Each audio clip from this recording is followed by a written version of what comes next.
Assalamualaikum everyone. Today we will cover long question of your number one. So first question is describe the evolution of computer generation from the first generation to the fifth generation, highlighting the key technological development and their impact on computing. Computer generation किस तरीके से with time evolve होते गए, first generation की computers में कौन सी technology use की गई थी और वो उसका क्या इम्पैक्ट था, इसी तरीके से हम लोग 1 to 5 जनरेशन को डिस्कस करेंगे. Computers have developed in 5 generations, each using new technology that made them smaller, faster, smarter, and easier to use. Computer generation अगर जो कंप्यूटर्स हैं वो 5 जनरेशन में डेवलप किए गए थे. हर जनरेशन में एक न्यू टेक्नोलॉजी को यूज किया गया था. ठीक है, जो नई टेक्नोलॉजी थी वो कंप्यूटर को स्मॉलर बनाती थी as compared to previous one, faster बनाती थी, smarter and easier to use बनाती थी. ओके, सबसे पहले हम लोग फर्स्ट जनरेशन की कंप्यूटर्स को डिस्कस कर लेते हैं. जो इसमें टेक्नोलॉजी यूज की गई थी वो लार्ज ग्लास ट्यूब मतलब वैक्यूम ट्यूब को यूज किया गया था जो डाटा को प्रोसेस करती थी. अब वैक्यूम ट्यूब के क्या क्या फीचर्स थे. वैक्यूम ट्यूब बहुत बिग थे. ठीक है, मतलब उनका साइज बहुत लार्ज था जो कि ऑलमोस्ट एक रूम को कवर करता था.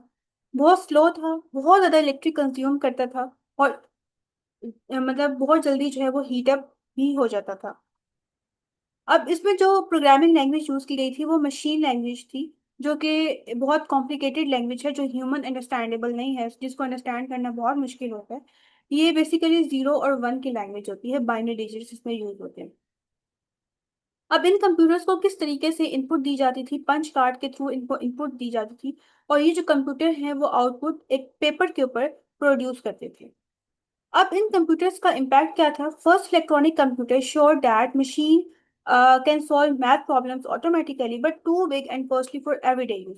अब ये वाले जो मशीन थी या ये जो कंप्यूटर्स थे ये मैथ प्रॉब्लम्स को सॉल्व करते थे और ये बहुत बिग थे और बहुत कॉस्टली थे. अगर हमें जो है वो डेली यूज करना होता था तो बहुत कॉम्प्लिकेशंस आती थी. ठीक है, डेली यूज के लिए ये नहीं थे.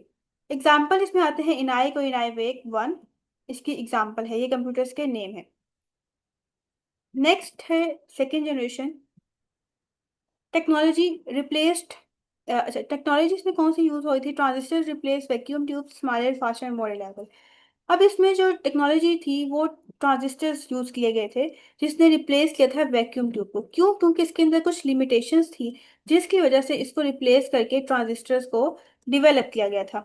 अब जो ट्रांजिस्टर्स थे वो स्मॉलर थे as compared to vacuum tube, faster थे और बहुत मोर रिलायबल थे. ठीक है, मतलब ट्रस्ट इस पे किया जा सकता था. फीचर्स क्या क्या है इसके. Use less power and produce less heat. ठीक है, अब जो ट्रांजिस्टर्स है वो इलेक्ट्रिसिटी मतलब बहुत थोड़ी कंज्यूम करते थे as compared to vacuum tube और जो है वो हीट भी कम प्रोड्यूस करते थे. इसमें जो प्रोग्रामिंग लैंग्वेज यूज होती थी वो फोरट्रैन और कोबोल यूज होती थी जो कि फिर भी इजी थी as compared to machine language. Better input output with magnetic tapes and disk. ठीक है, अब जो इनपुट आउटपुट थी वो भी इसकी बेटर थी as compared to previous one. Impact इसका क्या था, वो चीपर था. ठीक है, ट्रांजिस्टर्स चीपर थे and more useful for business and science. ठीक है, ये बिजनेसेस और साइंस वगैरह के लिए बहुत यूजफुल थे लेकिन फिर भी एक्सपेंसिव थे. एग्जाम्पल आते हैं इसमें. कंप्यूटर के एग्जाम्पल है IBM 1401 और इनावेक 2. नेक्स्ट जनरेशन है थर्ड जनरेशन जिसका टाइम पीरियड है 1963 से 1971. टेक्नोलॉजी इसमें कौन सी यूज की गई थी. Many transistors combine into one chip. इसमें क्या हुआ था कि डिफरेंट ट्रांजिस्टर्स को आपस में कंबाइन किया गया था और एक चिप बनाई गई थी जिसे आईसी कहा जाता है. इसमें टेक्नोलॉजी आईसी यूज हुई थी. फीचर्स क्या हैं, ये मच स्मॉलर थे. ठीक है, as compared to transistors, faster थे और मोर रिलायबल थे. Use keyboards and monitors for input output. Input output के लिए कीबोर्ड और मॉनिटर को यूज किया जाता था. Could do multitasking. अब ये जो कंप्यूटर्स थे ये मल्टीटास्किंग परफॉर्म करते थे. मल्टीटास्किंग का मतलब है कि एक ही टाइम पे डिफरेंट टास्क को परफॉर्म करना. इम्पैक्ट क्या था, more user friendly. Use in schools office and industries. ठीक है, यूजर फ्रेंडली थे, इजीली यूजर्स इनको यूज कर सकते थे और ये स्कूल्स ऑफिस और इंडस्ट्रीज वगैरह में यूज होते थे. एग्जाम्पल क्या है, IBM System 360. Okay, next generation है फोर्थ जनरेशन जो कि 1973 से ऑनवर्ड अभी तक चल रही है जिसमें माइक्रो प्रोसेसर टेक्नोलॉजी को यूज किया गया है. अब माइक्रो प्रोसेसर कौन सी टेक्नोलॉजी है, इसमें जो सीपीयू है इसको एक सिंगल चिप के ऊपर एम्बेड किया गया है, इसके ऊपर जो है वो एक तरह से लगाया गया है. इसके फीचर्स क्या हैं? बहुत फास्ट है, ठीक है, स्मॉल है एंड पावरफुल है एज कम्पेयर टू जो प्रीवियस टेक्नोलॉजीज यूज की गई हैं। लार्ज स्टोरेज कैपेसिटी है, इसमें बहुत ज़्यादा डाटा जो है वो स्टोर किया जा सकता है। ग्राफिकल यूजर इंटरफेस, इसका मतलब ये कि फॉर एग्जांपल हमने जो है वो एक विंडो ओपन की है, अब हम चाहते हैं कि इसको क्लोज करें, तो अब ग्राफिकल यूजर इंटरफेस क्योंकि इसमें यूज किया गया है, तो इसमें ये होगा कि यहाँ पे क्रॉस का बटन होगा, तो हम इस पर क्लिक करेंगे तो ये जो विंडो ओपन हुई है ये क्लोज हो जाएगी। लेकिन पहले क्या होता था, जो पहले कंप्यूटर्स थे उनमें हमें कमांड लिखनी पड़ती थी। फॉर एग्जांपल हमें इस क्लोज की कमांड लिखनी पड़ेगी, जिसको जो है वो याद भी रखना पड़ता था, तो वो थोड़ा कॉम्प्लिकेटेड था। लेकिन अब क्या है कि बटन्स और आइकन्स को यूज किया गया है, तो इसमें जो है वो कुछ भी आपको मेमोराइज करने की जरूरत नहीं पड़ती। कुड हैंडल मल्टीमीडिया, मल्टीमीडिया को हैंडल करता है। मल्टीमीडिया में वीडियोस आ जाती हैं, ऑडियोज आ जाती हैं और इमेजेस आती हैं। इसमें भी जो प्रोग्रामिंग लैंग्वेज यूज की गई है वो मॉडर्न लैंग्वेज है, जिसमें सी प्लस प्लस, जावा और पाइथन आ जाती हैं, जो कि मच इजियर है as compared to machine language. Impact क्या है इसका? Development of personal computer and laptops, ठीक है, पर्सनल कंप्यूटर और लैपटॉप्स को डेवलप किया गया है। ठीक है, कंप्यूटर्स अवेलेबल टू एवरीवन, अब कंप्यूटर्स जो है वो ऑलमोस्ट हर पर्सन के पास होता है। एग्जाम्पल क्या है इसकी? Intel 4004, Apple Macintosh, window PC वगैरह, ये सब इसके एग्जाम्पल्स में आते हैं। नेक्स्ट है फिफ्थ जनरेशन, जो अभी भी इस टाइम भी ये जनरेशन चल रही है और फ्यूचर में भी ये जनरेशन यूज होगी। इसमें आर्टिफिशियल इंटेलिजेंस को भी यूज किया गया। Technology, computers that can think, learn and solve problem like human. अब यहाँ पे ऐसे कंप्यूटर्स को डेवलप किए जा रहे हैं जो थिंक भी कर सकते हैं, लर्न भी कर सकते हैं, प्रॉब्लम को सॉल्व भी कर सकते हैं, जिस तरीके से एक नॉर्मल ह्यूमन बीइंग करता है। राइट, उसके बाद इसके फीचर्स क्या हैं? ये अंडरस्टैंड करता है ह्यूमन की लैंग्वेज को, ठीक है, ये एक्सपीरियंसेस वगैरह से लर्न करता है। इसका क्या मतलब है? इसका मतलब ये है कि हम इसको डिफरेंट डाटा देते हैं, ठीक है। फॉर एग्जांपल हम लोग बात कर लेते हैं कि एक डायबिटीज का डाटा है, ठीक है, उसके अंदर जो है वो उसके सिम्टम्स वगैरह और वो सब लिखा हुआ है, वो हमने इस कंप्यूटर को लर्न करवा दिया है। अब फॉर एग्जांपल एक न्यू पेशेंट आया है और हमें डायग्नोज करना है कि क्या उसको डायबिटीज है या नहीं, तो हम कंप्यूटर के थ्रू करवाएंगे, ठीक है। कंप्यूटर क्या करेगा कि उसकी सारी सिम्टम्स वगैरह ले लेगा, ठीक है। उसके बाद वो जो है वो जितना उसने लर्न किया होगा उसमें से वो उसको बता देगा कि इसको डायबिटीज है या नहीं है, ठीक है। Do many task at once, बहुत से काम जो है वो एक ही टाइम पे परफॉर्म कर लेते हैं, जिसे पैरेलल प्रोसेसिंग भी कहते हैं। Work on quantum computing, super fast future computers, बहुत फास्ट होते हैं, ये फ्यूचर के कंप्यूटर्स हैं। इम्पैक्ट क्या है? Smarter computer use in robot, ठीक है, रोबोट्स वगैरह में ये कंप्यूटर्स यूज किए जा रहे हैं। हेल्थ केयर में यूज किया जा रहा है, एजुकेशन में, सेल्फ ड्राइविंग कार्स में, ट्रांसलेशन में, ठीक है, डिजीजेस डायग्नोसिस में, जैसे कि अभी हमने डायबिटीज की बात की है, कोई भी डिजीज होगी वो इसको प्रिडिक्ट कर लेगा कि इसको ये डायबिटीज है या नहीं है। और स्मार्ट होम्स में इसको यूज किया जा रहा है। इसके एग्जाम्पल में सीरी, एलेक्सा, गूगल असिस्टेंट और चैट जीपीटी आ जाते हैं। Okay, next question है, discuss the importance of both natural and artificial system by providing example of each। अब हमने डिस्कस करना है कि नेचुरल सिस्टम और आर्टिफिशियल सिस्टम की क्या इंपॉर्टेंस है, और साथ हम उसकी एग्जांपल भी देखेंगे। सबसे पहले नेचुरल सिस्टम की इंपॉर्टेंस को देखते हैं। Natural systems are made by nature, not by human. अब नेचुरल सिस्टम्स वो सिस्टम्स होते हैं जो नेचर ने क्रिएट किए, जो नेचर ने डेवलप किए हैं, ह्यूमन ने डेवलप नहीं किए। अब ये क्यों इंपॉर्टेंट होते हैं? The first point is they support life, ठीक है, ये हमारी लाइफ को सपोर्ट करते हैं। Natural system give us air to breathe, water to drink and food to eat, ठीक है। नेचुरल सिस्टम क्या देते हैं हमें? मतलब एयर देते हैं ब्रीथ के लिए, ठीक है, जिससे हम सांस ले सकते हैं। पानी है पीने के लिए, ठीक है, खाना है खाने के लिए। For example forest give us oxygen and clean air, ठीक है। अब फॉरेस्ट क्या करते हैं? फॉरेस्ट ऑक्सीजन देते हैं और जो एयर है उसको क्लीन करते हैं। River and oceans give us water and food. अब रिवर्स और ओशंस हमें क्या देते हैं, क्या प्रोवाइड करते हैं? वाटर और फूड प्रोवाइड करते हैं। The next point is they keep nature balance, ठीक है, नेचर को बैलेंस रखते हैं natural systems. Weather and mountains help protect and balance the natural world so everything can survive properly, ठीक है। वेदर और माउंटेन एक नेचुरल सिस्टम है जो कि प्रोटेक्ट करते हैं, ठीक है, नेचुरल वर्ल्ड को बैलेंस करते हैं, ताकि जो जितने भी लोग हैं, ठीक है, जितने भी लिविंग ऑर्गेनिजम्स हैं वो इजीली सर्वाइव कर सकें। Okay, they help living things adapt and change. अब जो लिविंग थिंग्स हैं वो इसके थ्रू इजीली चेंज हो जाते हैं, इवॉल्व हो जाते हैं, टाइम के साथ साथ उनके अंदर चेंजेस आती जाती हैं। The human body and other living systems can change and adjust the environment. ठीक है, आहिस्ता आहिस्ता क्या होते हैं कि वो चेंज होते जाते हैं और इन्वायरमेंट के अंदर एडजस्ट होते जाते हैं। This is how animals and plant evolve over time. इस तरीके से जो एनिमल्स और प्लांट्स हैं वो इवॉल्व होते हैं टाइम के साथ साथ। एग्जाम्पल देख लेते हैं। फॉरेस्ट नेचुरल सिस्टम की एग्जाम्पल है, rivers, oceans, the human body and weather system. Next है importance of artificial system. Artificial system की क्या इंपॉर्टेंस है? आर्टिफिशियल सिस्टम वो सिस्टम होता है जो ह्यूमन ने डिवेलप किया होता है। They help us do task more easily and improve our life. ठीक है, अभी जो सिस्टम है ये हमारे टास्क में हेल्प करता है, ठीक है, और हमारी लाइफ को इम्प्रूव करता है। अब इम्पॉर्टेंट क्यों है, आगे इसकी रीजन आ जाती हैं। The first reason is they help us communicate. ठीक है, अब जो आर्टिफिशियल सिस्टम्स हैं वो हमें हमारी हेल्प करते हैं कम्युनिकेशन में। Things like the internet, phone and computers allow us to talk, share ideas and do business worldwide. ठीक है, अब ऐसे सिस्टम्स हैं जो वो ह्यूमन ने क्रिएट किए हैं, जिस तरीके से इंटरनेट हो गया, फोन हो गया, कंप्यूटर्स हो गया, जो हमारी हेल्प करते हैं कम्युनिकेशन में। ठीक है, हम एक दूसरे के साथ अपने आइडियाज शेयर कर सकते हैं। ठीक है, एंड अपने बिजनेस को पूरी दुनिया के अंदर जो है वो डिवेलप कर सकते हैं। The next reason is they help us travel. हमारी ट्रैवलिंग में हेल्प करते हैं किस तरीके से? Cars, business, buses, trains and airplanes, ये सब नेचुरल सिस्टम्स हैं जो हमारी हेल्प करते हैं। ठीक है, लोगों की हेल्प करते हैं कि वो एक जगह से दूसरी जगह इजीली और वेरी क्विकली मूव कर सकते हैं। The next reason is they give us electricity. अभी जो आर्टिफिशियल सिस्टम है ये हमें इलेक्ट्रिसिटी प्रोवाइड करता है। Power plants and electrical grids bring energy to our homes, schools and factories. The next point is they help us stay healthy. हमें healthy रखने में हेल्प करते हैं, जिस तरीके से हॉस्पिटल्स हो गए, मेडिकल मशीन्स हो गई, हेल्थ एप्स हो गई, जो डॉक्टर्स की हेल्प करते हैं कि वो पीपल को ट्रीट करें, ठीक है, और उन्हें हेल्दी रखें। नेक्स्ट है example of artificial systems. Computers हो गए, ठीक है, ये ह्यूमन ने क्रिएट किया है जिसकी वजह से ये आर्टिफिशियल सिस्टम है। Cars, power plants, hospitals and mobile mobile network. In short अगर हम बात करें तो natural system give us things we need to live. ठीक है, हमें वो चीजें प्रोवाइड करता है जो हमें जिंदा रहने के लिए जरूरत है। And artificial system help us to solve problems and make life easier. ठीक है, लेकिन आर्टिफिशियल सिस्टम हमारी प्रॉब्लम्स को सॉल्व करने में हेल्प करता है, ठीक है, और हमारी जो लाइफ है उसको ईजियर बनाता है। We must take care of both to have a better future. अगर हम अपने मतलब हम चाहते हैं कि हमारा जो फ्यूचर है वो बेटर हो, तो हमें दोनों की केयर करनी होगी।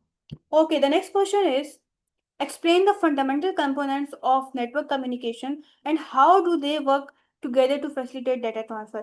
अब जो नेटवर्क कम्युनिकेशन होती है उसके लिए कौन कौन से कंपोनेंट जरूरी हैं, ठीक है, और वो किस तरीके से आपस में इकट्ठे काम करते हैं। सबसे पहले हम लोग देखते हैं कि कम्युनिकेशन नेटवर्क होता क्या है। A communication network is a system of connected nodes, devices or people that transmit data, voices और video messages to exchange information। अब कंप्यूटर नेटवर्क एक सिस्टम होता है जिसके अंदर डिवाइसेस और पीपल आपस में कनेक्ट हुई होती हैं और डेटा, वॉइस और वीडियो को आप ट्रांसमिट कर रही होती हैं एक दूसरे के साथ, ताकि जो इंफॉर्मेशन है वो एक्सचेंज हो सके। इसे कहते हैं कंप्यूटर नेटवर्क। अब कंप्यूटर या कम्युनिकेशन के लिए कौन कौन से कंपोनेंट्स की नीड होती है। The first one is sender. Communication के लिए सेंडर की जरूरत होती है। अब सेंडर क्या होता है? The device that send a message, जिसे ट्रांसमीटर भी कहा जाता है, वो डिवाइस जो मैसेज को सेंड करती है। It convert the data into a suitable form of transmission. जब सेंडर कोई डाटा सेंड करने लगता है तो पहले उस डाटा को एक सूटेबल फॉर्म में कन्वर्ट करता है, जिसे इंक्रिप्शन भी कहा जाता है, और उसके बाद डाटा को ट्रांसमिट कर रहा होता है। देन सेकेंड कंपोनेंट है मैसेज, द डाटा और इंफॉर्मेशन टू बी ट्रांसमिटेड। ठीक है, अब कोई डाटा जो ट्रांसमिट किया जा रहा है बिटवीन सेंडर एंड रिसीवर, उसे हम कहेंगे मैसेज। ठीक है, वो टेक्स्ट भी हो सकता है, वो ऑडियो भी हो सकती है, वो वीडियो भी हो सकती है। मीडियम क्या है? अब एक सेंडर है और एक रिसीवर है। सेंडर डाटा सेंड कर रहा है रिसीवर को, ऑब्वियसली बीच में कोई ना कोई पाथ होगा, कोई ना कोई रास्ता होगा जिसके थ्रू डाटा ट्रांसमिट होगा, तो उस पाथ को कहा जाता है मीडियम। और ये पाथ वाइड भी हो सकता है, ठीक है, मतलब कोई केबल वगैरह के थ्रू डाटा ट्रांसमिट हो रहा है, या फिर वायरलेस भी हो सकते हैं, किसी सिग्नल्स वगैरह के थ्रू जो है वो, जैसे वाईफाई हो गया, ब्लूटूथ हो गया, रेडियो, सेटेलाइट, इनके थ्रू डाटा ट्रांसमिट हो रहा है, तो इसे कहते हैं मीडियम, मतलब जिसके थ्रू डाटा ट्रांसमिट किया जाता है। नेक्स्ट है प्रोटोकॉल। अब जब डाटा सेंड किया जा रहा है, ऑब्वियसली कोई ना कोई रूल्स होंगे जिसको फॉलो करते हुए डाटा को सेंड किया जा रहा है। उन रूल्स को कहा जाता है प्रोटोकॉल्स, ठीक है, जो कि सेंडर भी जिस पे एग्री एग्री करता है, ठीक है, और रिसीवर भी एग्री करता है। रिसीवर कहाँ किसे कहा जाता है? ये रिसीवर है, ठीक है, जिसे डाटा सेंड किया जा रहा होता है, ठीक है, जो डाटा को रिसीव करता है। The device that receive transmitted message, ठीक है, जो कि रिसीव कर रहा होता है, जो मैसेज ट्रांसमिट किया गया है, it convert the receive data into suitable form. अब सेंडर ने क्या किया था कि डाटा को इनक्रिप्ट कर दिया था, मतलब एक फॉर्मेट में कन्वर्ट कर दिया था। उसके बाद डाटा को ट्रांसमिट किया। अब रिसीवर क्या करता है कि जो इनक्रिप्टेड मैसेज था उसको डीक्रिप्ट करेगा, मतलब उसको फिर से ओरिजिनल फॉर्मेट में लेके आ जाएगा। ओके, ये सारे कंपोनेंट्स थे जो कि यूज होते हैं इन कम्युनिकेशन।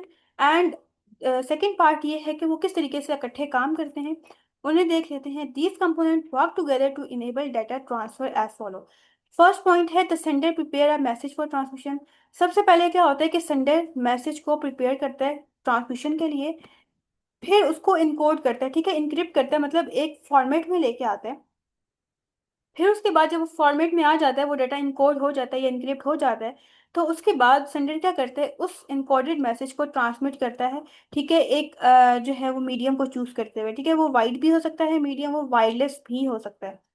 फिर उसके बाद रिसीवर क्या करता है कि उस मैसेज को जो सेंडर ने सेंड किया है उसको रिसीव करेगा। एंड रिसीवर फिर उसके बाद डी कोड करेगा। पहले सेंडर ने इनकोड किया था, फिर रिसीवर उसको ओरिजिनल फॉर्मेट में लेके आ जाएगा, डी कोड करेगा उन सिग्नल्स को, ठीक है, उन्हीं सेम प्रोटोकॉल्स को, सेम रूल्स को फॉलो करते हुए, ठीक है, और इस तरीके से ओरिजिनल मैसेज रिसीव हो जाएगा रिसीवर तक। The next question is describe the role of common communication devices like hub, switches, router and gateway in data communication. How do they help in a network? Okay, question ये है कि hub, switch, router और gateway किस तरीके से जो है वो डाटा कम्युनिकेशन में हेल्प करते हैं, इनको डिस्कस करना है। Communication devices help computer and the devices talk to each other in network. अब ये जो कम्युनिकेशन डिवाइसेस होती हैं, ये कंप्यूटर की हेल्प करती हैं या फिर दूसरे डिवाइसेस की हेल्प करती हैं कि वो एक दूसरे के साथ कम्युनिकेट कर सकें। अब फोर डिवाइसेस हैं जिन्हें हम अभी डिस्कस करेंगे और इनके डिफरेंट डिफरेंट टास्क होते हैं। सबसे पहले हम हब को करते हैं। हब जो है वो इतना स्मार्टर नहीं होता, ठीक है, इसके अंदर काफ़ी प्रॉब्लम्स होते हैं, उनको भी हम देखेंगे कि वो प्रॉब्लम्स कौन सी होती हैं। अब एक हब है, ठीक है, एक ऐसी डिवाइस है, इसके साथ डिफरेंट कंप्यूटर्स कनेक्ट होते हैं इस तरीके से करके। डिफरेंट, ये कंप्यूटर वन हो गया, ठीक है, ये कंप्यूटर टू हो गया, ये कंप्यूटर थ्री है, और ये कंप्यूटर फोर है। अब ये डिवाइस इस ये हब जो है एक स्मॉल नेटवर्क के साथ कनेक्टेड होते हैं, ठीक है। अब फॉर एग्जांपल इसके पास कोई डाटा है और उस डाटा की नीड इस कंप्यूटर वन को है, तो हब क्या करता है, हब इस डाटा को इस डिवाइस की तरफ भी सेंड करेगा, इस डिवाइस को भी सेंड करेगा, इस डिवाइस को भी सेंड करेगा और इस डिवाइस को भी सेंड करेगा। इससे क्या होता है कि डाटा कोलाइड कर जाता है, ट्रैफिक बहुत ज्यादा हो जाती है, ठीक है। और सिक्योरिटी का इशू होता है क्योंकि जिस जो डाटा इस डिवाइस के लिए था वो मतलब हर डिवाइस उस डाटा को देख लेगा, तो सिक्योरिटी का भी इशू होता है, ठीक है। अब हम इसकी थ्योरी पढ़ते हैं। A hub connect many devices in a small network like computer in one room. When it get data, it send the data to every device. जब इसके पास डाटा आता है, हब के पास जब डाटा आता है, तो उस डाटा को वो हर डिवाइस को सेंड कर देता है, not just the one that needed. सिर्फ उसको सेंड नहीं करता कि जिसको उसकी नीड होती है। It gives a simple way to connect devices, ठीक है, ये एक सिंपल वे देता है, ठीक है, डिवाइसेस को कनेक्ट करने के लिए, लेकिन इसके बहुत से प्रॉब्लम्स होते हैं। Too much traffic on the network, ठीक है, इस नेटवर्क में बहुत ज़्यादा ट्रैफिक हो जाती है क्योंकि हर डिवाइस के पास जो है वो डाटा जा रहा होता है, ठीक है, एक डिवाइस को नीड है उस डाटा की, वो हर डिवाइस के पास जा रहा है, डाटा कोलाइड करते, डाटा आपस में टकराता है, ठीक है। तो सेकंड पॉइंट है data collision, when two devices send data at the same time, ठीक है। अब जब दोनों डिवाइस, अब ये यहाँ पे भी डाटा जा रहा है, यहाँ पे भी डाटा डाटा जा रहा है, या इस डिवाइस में कोई डाटा सेंड करना है, तो वो आपस में क्या होगा, टकराएगा डाटा। लेस सिक्योरिटी, क्यों लेस सिक्योरिटी होता है कि फॉर एग्जांपल इस डिवाइस के लिए वो डाटा था और हर कोई उसको देख लेगा, तो फिर सिक्योरिटी भी लेस होती है। अगर हम इसको एग्जांपल से समझें, तो ऐसे कि एक रूम है, ठीक है, अब उस रूम में एक पर्सन ने दूसरे पर्सन को बात बतानी है, लेकिन वो लाउड स्पीकर पे बात बताएगा, तो वो रूम के अंदर जितने भी पर्सन होंगे वो सब उस बात को सुन लेंगे, तो सिक्योरिटी का इशू होगा, ठीक है। हर वो एक बात जो है वो एक पर्सन के लिए थी, लेकिन रूम के अंदर जितने लोग हैं वो सब उसको सुन लेंगे, तो हब यही काम कर रहा होता है। नेक्स्ट है switch. Switch is smarter than hub. क्यों? क्योंकि ये क्या करता है कि एक स्विच है, ठीक है, इसके साथ जो है वो डिफरेंट डिवाइसेस कनेक्ट हैं इस तरीके से, ये क्या करता है कि हर डिवाइस का जो मैक एड्रेस होता है, ठीक है, एक एड्रेस होता है, हर डिवाइस का एक एड्रेस होता है जिसे मैक एड्रेस कहते हैं, वो याद कर लेता है। अब फॉर एग्जाम्पल इस डिवाइस ने, मतलब इस डिवाइस के लिए वो डाटा है, तो वो क्या करते हैं कि इसे पता होता है कि ये डिवाइस यहाँ पे, क्योंकि उसने उसका एड्रेस याद किया होता है, और उस डाटा को जस्ट उस डिवाइस को सेंड करता है। ये नहीं कि वो हर डिवाइसेस के पास जो है वो डाटा जा रहा होता है, ठीक है। इस वजह से इसे स्मार्टर कहा जाता है एज कम्पेयर टू हब, क्योंकि इससे पता होता है कि इसके साथ कौन कौन सी डिवाइस कहाँ कहाँ पे अटैच हुई हुई है, किस किस पोर्ट के साथ वो डिवाइस अटैच हुई हुई है, इसने सबका एड्रेस याद किया होता है।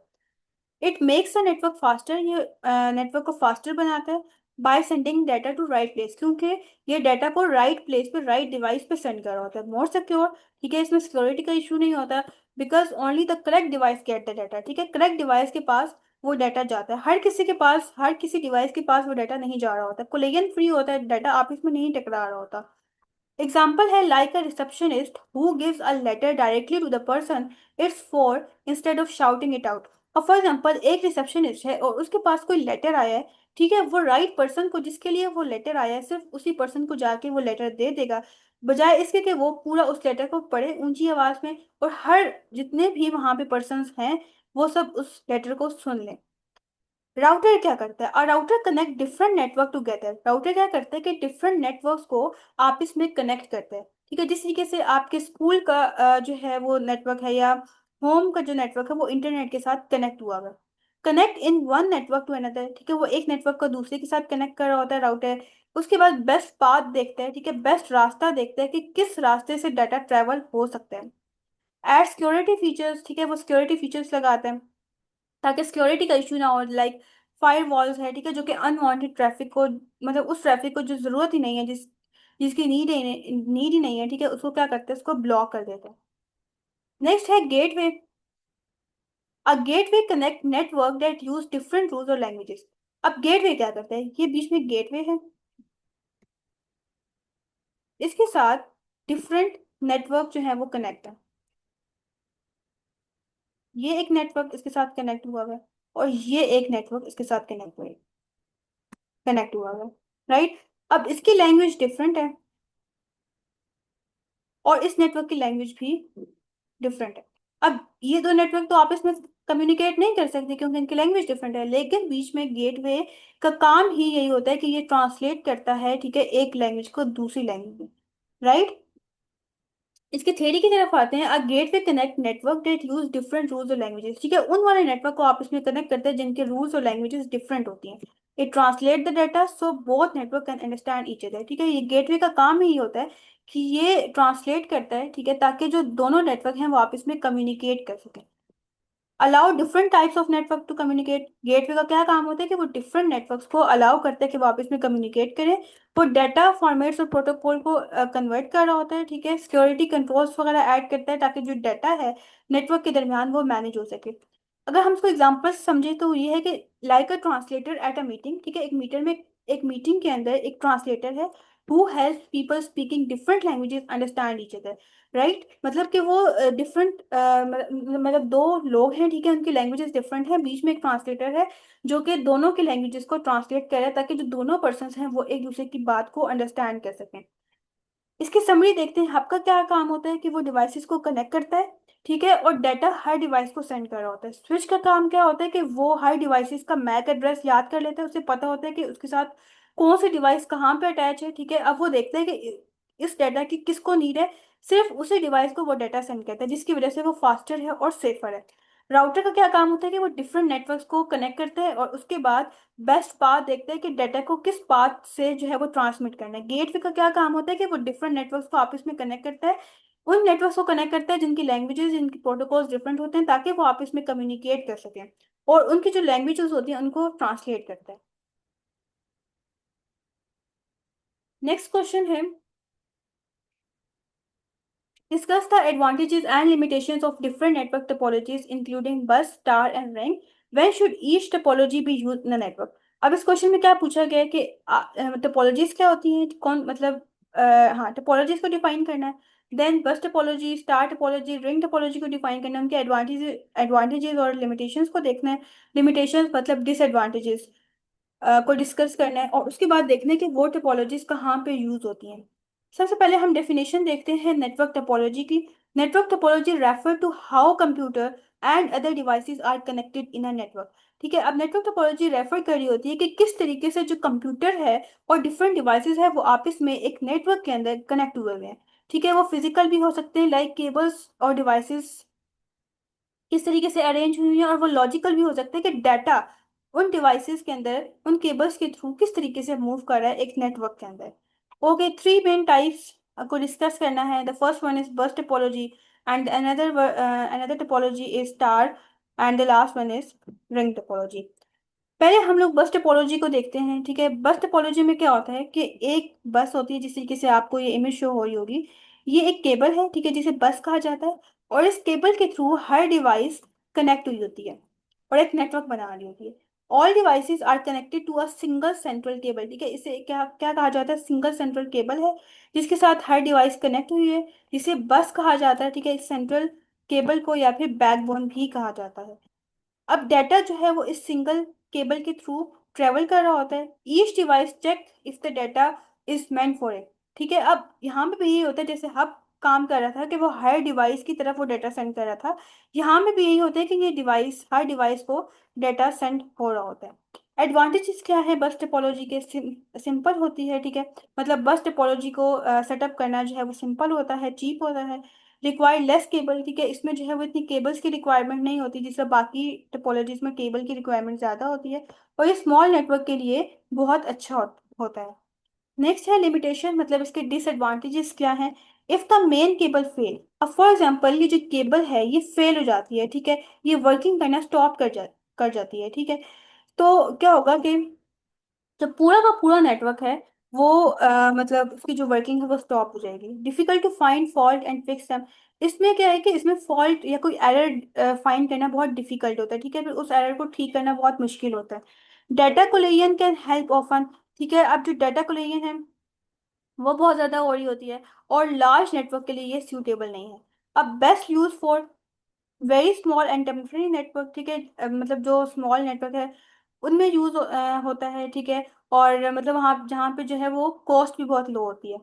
Most outdated today but may still be use in lab testing and classroom demos. अब ये जो है वो आजकल आउटडेट हो चुका है। ठीक है, इसको ज़्यादा यूज़ नहीं किया जाता, लेकिन स्टिल फिर भी लैब में जो टेस्टिंग हो रही होती है वहाँ पे यूज़ किया जाता है या फिर क्लासरूम डेमोज में यूज़ किया जाता है। ओके, नेक्स्ट टोपोलॉजी है स्टार टोपोलॉजी। अब स्टार टोपोलॉजी जो है वो क्या है, यहाँ पे ऐसा होता है, इसकी आगे डायग्राम होगी। स्टार टोपोलॉजी में बीच में एक डिवाइस होती है, वो हब भी हो सकता है, वो स्विच डिवाइस भी हो सकती है। ठीक है, और यहाँ पे डिफरेंट केबल्स के साथ डिफरेंट डिवाइसेस कनेक्ट हुई होती हैं। All devices are connected to a central hub और स्विच। ठीक है, बीच में एक डिवाइस होती है हब या स्विच, उसके साथ सारी डिवाइसेस कनेक्ट हुई होती हैं। Data goes through central device to reach other devices. ठीक है, डाटा क्या है कि सबसे पहले यहाँ पे आता है, ये जो सेंट्रल डिवाइस है यहाँ पे आता है, और उसके बाद फिर डिफरेंट डिवाइसेस तक वो डाटा ट्रांसमिट किया जा रहा होता है। नेक्स्ट एडवांटेजेस देख लेते हैं इसके। Easy to install and manage. ठीक है, इसको इंस्टॉल करना और मैनेज करना इजी होता है। If one cable device fail it doesn't affect the rest of the network. For example ये जो केबल है ये फेल हो गया है, ठीक है, ये इसने जो अपनी वर्किंग स्टॉप कर दी है, तो इसका इफेक्ट बाकी पूरे नेटवर्क पे नहीं पड़ेगा, तो ये इसका एडवांटेज है। Central control make it easy to manage traffic. अब इसमें एक सेंट्रल कंट्रोल होता है। ठीक है, ये डिवाइस हर डिवाइसेस को या पूरे नेटवर्क को कंट्रोल कर रहा होता है। Good performance specially with switches, अगर यहाँ पे स्विचेस आ जाएं तो इसकी परफॉर्मेंस बेहतर होती है क्योंकि फिर डाटा कोलाइड नहीं करता। लिमिटेशंस क्या है इसके disadvantage. If the central device fail the entire network goes down. ठीक है, इन केस यहाँ पे जो स्विच या हब है उसकी वर्किंग स्टॉप हो जाती है, तो फिर क्या होगा कि जो पूरा नेटवर्क है वो जो है वो उसकी वर्किंग स्टॉप हो जाएगी, राइट। रिक्वायर मोर केबल्स, इसमें बहुत ज़्यादा केबल्स चाहिए होती हैं, जितना इसको एक्सपैंड करेंगे, जितना इस नेटवर्क को बढ़ाएंगे और डिवाइसेस इसके साथ अटैच करेंगे, तो और हमें केबल्स की ज़रूरत पड़ेगी, जिसकी वजह से ये एक्सपेंसिव होता जाएगा।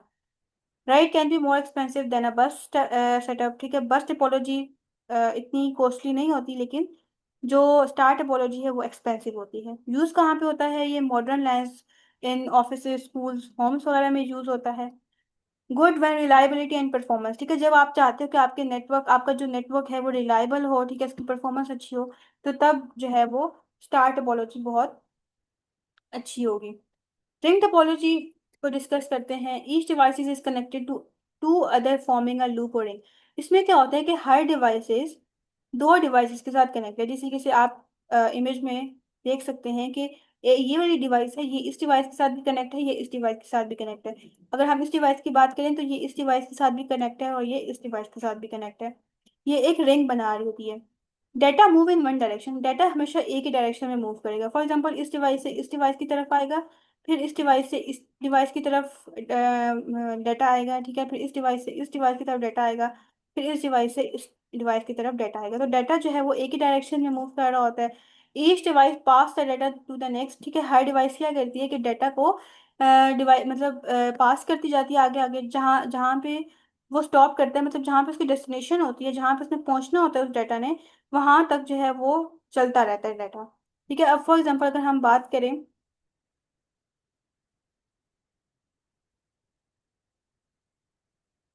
इस डिवाइस को डाटा की नीड है और डाटा इस डिवाइस के पास है, ठीक है। तो ये पहले यहाँ पे मूव करेगा, ठीक है, इस डिवाइस के पास वो डाटा आएगा, फिर उसके बाद इस डिवाइस के पास वो डाटा आएगा, और फिर उसके बाद ये डेस्टिनेशन है तो फिर इस डिवाइस के पास डाटा आएगा और यहाँ पे स्टॉप कर जाएगा, आगे पास नहीं होगा। एडवांटेजेस क्या है? Fair data access, each device get a turn, ठीक है, हर डिवाइस की टर्न आती है, ठीक है, हर डिवाइस को डाटा रिसीव होता है। नेक्स्ट है आपके पास, okay, no collision if manage properly. अगर इसको प्रॉपरली मैनेज किया जाए तो इसमें कोलिजन नहीं होती। Okay, in case heavy load आ जाता है तो फिर भी ये बहुत अच्छा काम कर रहा होता है। इसकी लिमिटेशन क्या है? If one device or cable breaks, the whole network may stop working.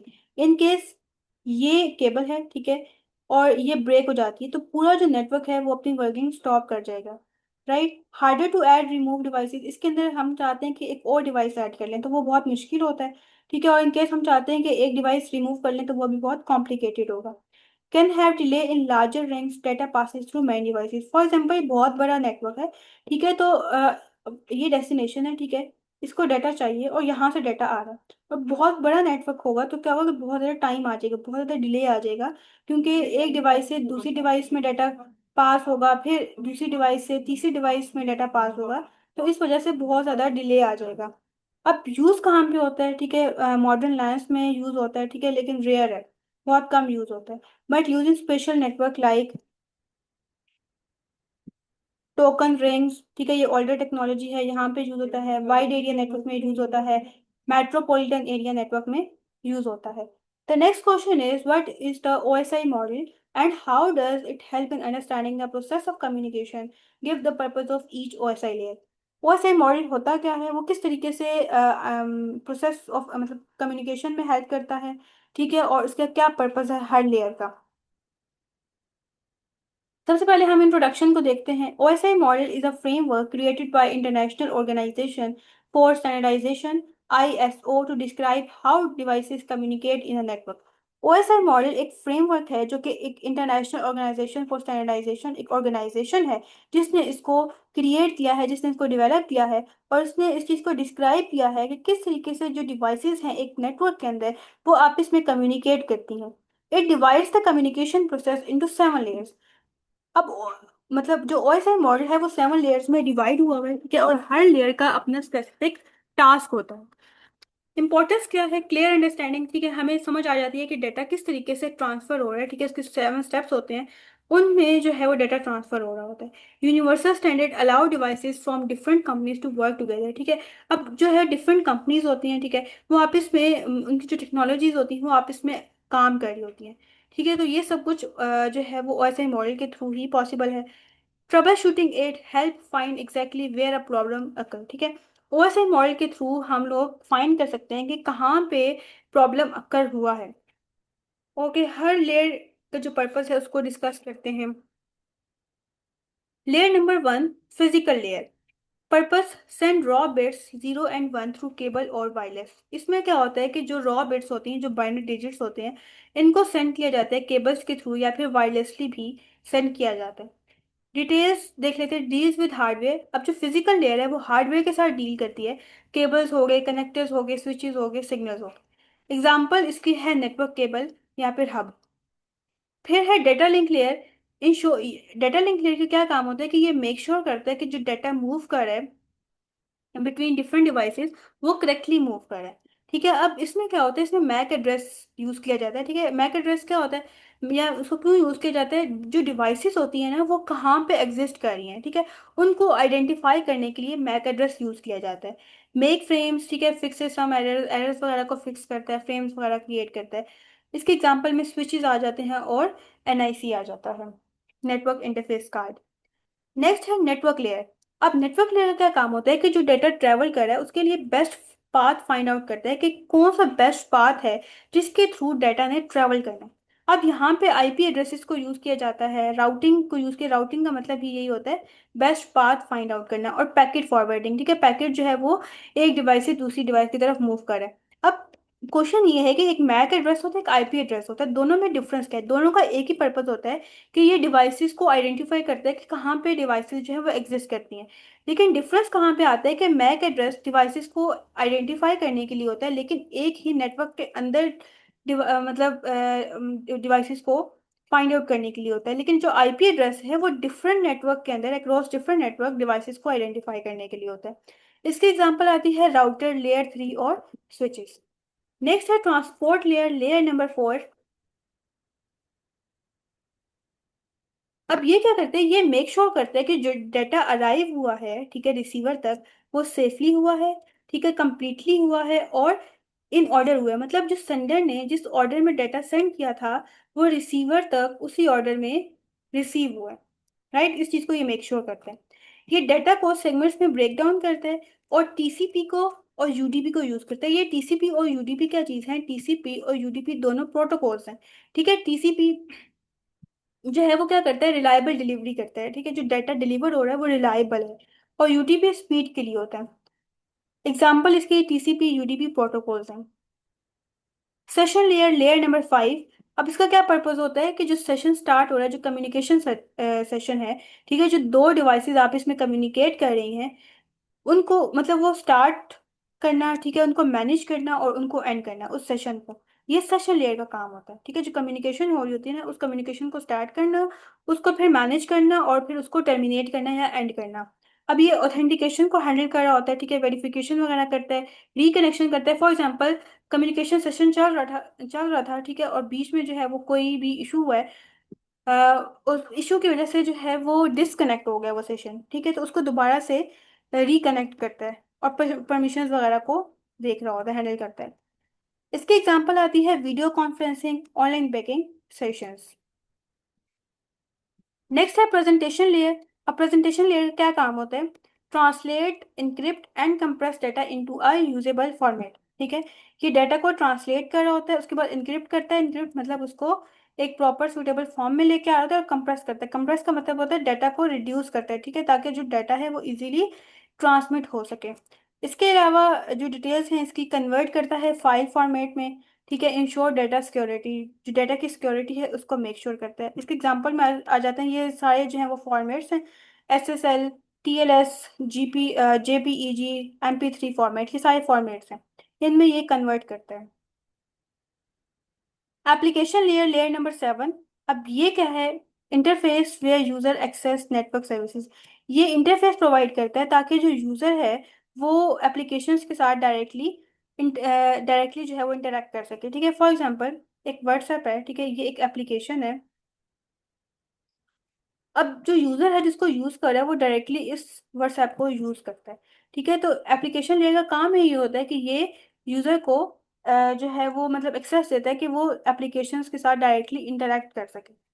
Handle करता है वेब ब्राउजिंग हो, ठीक है, ईमेल, फाइल शेयरिंग। इसके एग्जांपल में आते हैं क्रोम, ठीक है, ये एक एप्लीकेशन है, जीमेल, व्हाट्सएप। यूजर्स जो है डायरेक्टली इन एप्लीकेशंस के साथ इंटरेक्ट कर रहे होते हैं। नेक्स्ट क्वेश्चन है, discuss any 3 common application of the internet and there impact on various aspect of society including communication, education, business, entertainment and research. Okay, अब यहाँ पे कोई भी 3 जो है वो एप्लीकेशंस बतानी है, ठीक है, और उसके इम्पैक्ट बताने हैं सोसाइटी में, क्या उन एप्लीकेशंस के इम्पैक्ट हैं। ठीक है, अब internet is a very big network that connect computers all over the world.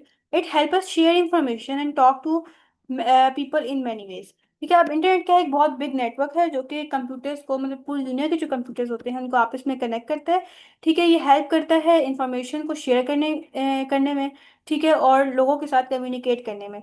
अब आगे जो है वो कुछ एप्लीकेशंस आती हैं जिसे किसी कम्युनिकेशन है उसके लिए कौन कौन से एप्लीकेशन आएंगी। ईमेल है, मैसेजेस है, वीडियो कॉल्स है। We use email messages app like WhatsApp, Facebook messengers and video calls, Zoom, Skype to talk people. ठीक है, ये सारी एप्लीकेशंस हैं जिनके थ्रू हम लोग जो है वो एक दूसरे के साथ कम्युनिकेट करते हैं। अब इसके इम्पैक्ट क्या है? सबसे पहले फास्टर और cheaper, we can easily to talk to anyone in the world in seconds. ठीक है, हम क्या करते हैं, हम किसी के साथ भी बहुत जल्दी इन सेकंड्स बात कर सकते हैं। एजुकेशन में इसका क्या इम्पैक्ट है? Student can work together. ठीक है, जो स्टूडेंट्स हैं वो इकट्ठे काम कर सकते हैं, और टीचर से कोई भी ऑनलाइन क्वेश्चन पूछना है तो वो इजीली इन एप्लीकेशन के थ्रू, इन ऐप के थ्रू पूछ सकते हैं। बिजनेस में क्या इसका इम्पैक्ट होता है? Team can work from different countries.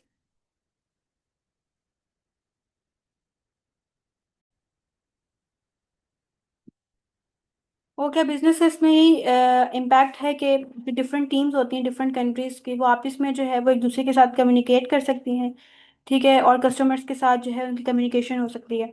Fun में क्या इसका इम्पैक्ट है? चैट वाइल प्लेइंग गेम्स और voice live streams with help with friends. ठीक है, फ्रेंड्स के साथ जो है वो गेमिंग वगैरह, जब मतलब गेम्स वगैरह प्ले कर रहे होते हैं तो उसमें चैट कर सकते हैं, एक दूसरे के साथ कम्युनिकेट कर सकते हैं। रिसर्च में इसका क्या इम्पैक्ट है? ये आइडियाज वगैरह शेयर कर सकते हैं, ठीक है, इन एप्स के थ्रू। और and finding with people around the world. ठीक है, और लोगों को जो है फाइंड आउट कर सकते हैं पूरी दुनिया में। नेक्स्ट है ई कॉमर्स। अब इसकी कुछ वेबसाइट्स होंगी। ठीक है, ई कॉमर्स मतलब ऑनलाइन शॉपिंग, बैंकिंग, पेमेंट्स वगैरह। अब इसके जो एप्स हैं, एप्लीकेशंस हैं, वो अमेजोन है और दराज। ठीक है, इन एप्स के थ्रू हम लोग जो है वो ऑनलाइन शॉपिंग वगैरह कर सकते हैं। इसके अलावा कुछ और भी एप्लीकेशंस हैं लेकिन यहाँ पे यही मेंशन है। अब इसके क्या क्या इम्पैक्ट हैं? ठीक है, इसका बिजनेस में क्या इम्पैक्ट है? Reach customers world wide and create new jobs. ठीक है, अभी जो ऑनलाइन एप्लीकेशन है इसके थ्रू जो कस्टमर्स आपके पास आते हैं पूरी दुनिया से। ठीक है, शॉपिंग में क्या है? By almost anything from home often at lower prices. ठीक है, अब इसका शॉपिंग में ये इम्पैक्ट है कि आप घर बैठ के जो है वो शॉपिंग कर सकते हैं। ठीक है, किसी भी आपने ब्रांड की कोई भी चीज़ जो है वो बाय करनी है तो आप घर बैठे कर सकते हैं। ठीक है, और लोअर प्राइसेस में आप कर सकते हैं। एजुकेशन में इसका क्या जो है वो इम्पैक्ट है? आप बुक्स वगैरह या कोई भी ऑनलाइन मटेरियल आप बाय करना चाहते हैं तो आप इन ऐप्स के थ्रू कर सकते हैं। फन में इसका क्या इम्पैक्ट है? गेम्स वगैरह परचेज कर सकते हैं, मूवीज परचेज कर सकते हैं, या फिर म्यूजिक्स वगैरह परचेज कर सकते हैं। नेक्स्ट है कुछ एजुकेशन की एप्स हैं, ऑनलाइन कोर्सेरा, रिसर्च।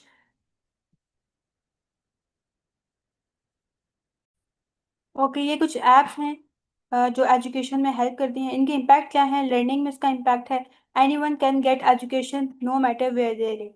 ठीक है, कोई भी बंदा जो है वो एजुकेशन हासिल कर सकता है। ठीक है, ये जो है वो मैटर नहीं करता कि वो कहाँ पे रहता है। कम्युनिकेशन में इसका क्या इम्पैक्ट है? Student can join online discussion with teachers and classmates. ठीक है, स्टूडेंट जो है वो ऑनलाइन मीटिंग रख सकते हैं अपने टीचर्स और क्लासमेट के साथ। इसके अलावा बिजनेस में क्या इम्पैक्ट है? Employees can learn new skills through online training. ठीक है, ऑनलाइन ट्रेनिंग के थ्रू जो एम्प्लॉयज हैं वो नई स्किल्स को लर्न कर सकते हैं। इसके अलावा रिसर्च में इसका इम्पैक्ट क्या है?